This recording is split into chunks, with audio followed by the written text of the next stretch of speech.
اعوذ باللہ من الشیطان الرجیم بسم اللہ الرحمن الرحیم وَلَقَدْ أَخَذْنَا آلَ فِرْعَوْنَ بِالسِّنِينَ وَنَقْصٍ مِّنَ الثَّمَرَاتِ لَعَلَّهُمْ يَذَّكَّرُونَ فَإِذَا جَاءَتْهُمُ الْحَسَنَةُ قَالُوا لَنَا هَٰذِهِ وَإِن تُصِبْهُمْ سَيِّئَةٌ يَطَّيَّرُوا بِمُوسَىٰ وَمَن مَّعَهُ أَلَا إِنَّمَا طَائِرُهُمْ عِندَ اللَّهِ وَلَٰكِنَّ أَكْثَرَهُمْ لَا يَعْلَمُونَ وَقَالُوا مَهْمَا تَأْتِنَا بِهِ مِنْ آيَةٍ لِتَسْحَرَنَا بِهَا فَمَا نَحْنُ لَكَ بِمُؤْمِنِينَ فأرسلنا عليهم الطوفان والجراد والقمل والضفادع والدم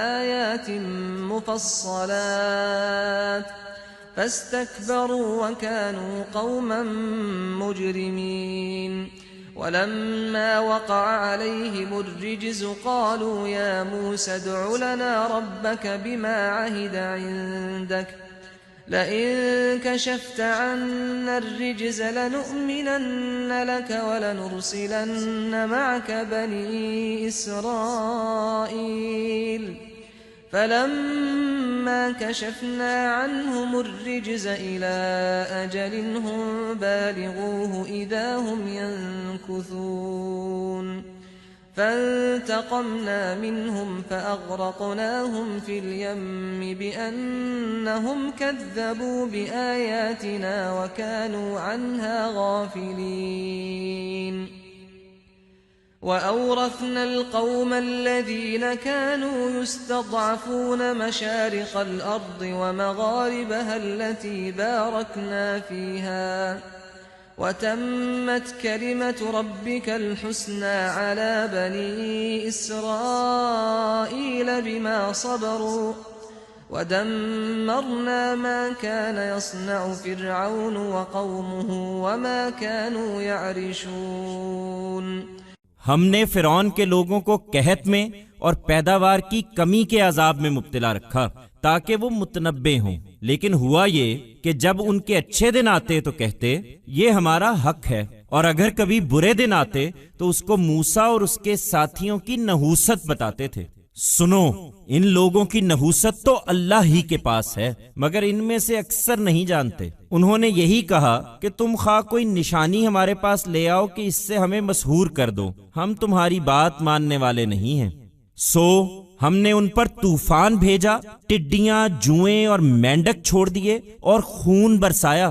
یہ سب نشانیاں تھیں بنی اسرائیل کے صحیفوں میں جن کی تفصیل کر دی گئی ہے۔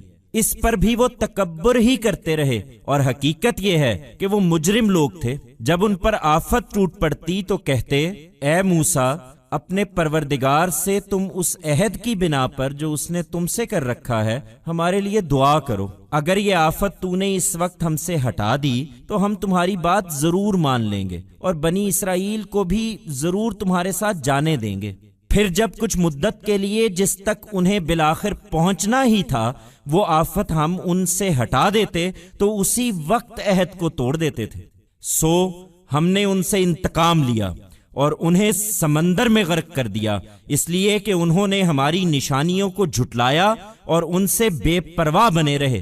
اس کے برخلاف ان کو جو دبا کر رکھے گئے تھے ہم نے اس سرزمین کے مشرق و مغرب کی وسعتوں کا وارث بنا دیا جس میں ہم نے برکتیں رکھی تھیں۔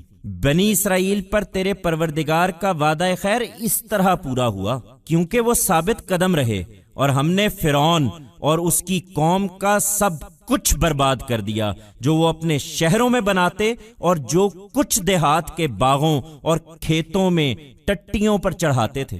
We kept the people of the Pharaoh inflicted with the torment of famine and reduction in production so that they pay heed. But what happened was that, when their good days came, they would say, "This is our right." And when bad days came, they would regard them to be owing to the ill omen of Moses and his companions. Listen. The ill omen of these people lies with God, but most of them do not know. They only said, "Whatever sign you bring to us to cast a spell on us, we shall not listen to you. So, we sent a storm on them and let loose on them locusts, lice and frogs and rained down blood. All these were signs which have been mentioned in detail in the scriptures of the Israelites. Even then they continued to show arrogance and in reality they were wrongdoers. When a calamity struck them, they would say, "O Moses, pray to God for us on the basis of the covenant he has made with you. If, at this time, you put off this calamity from us, we shall certainly listen to you and shall definitely let the Israelites go with you." Then if for some period, which they had to reach, we warded off that calamity from them, they would immediately break their promise. So, we sought revenge from them and drowned them in the sea because they denied our signs and remained indifferent to them. On the other hand, those who had been oppressed we made them the heirs of the vastness of the east and west of that land we had blessed. In this way, the gracious word of your Lord with the Israelites was fulfilled because they remained steadfast. And we ruined everything the Pharaoh and his people would make, in their cities, and whatever they would enwrap, on the thatched screens of the orchards and cultivated lands of the villages.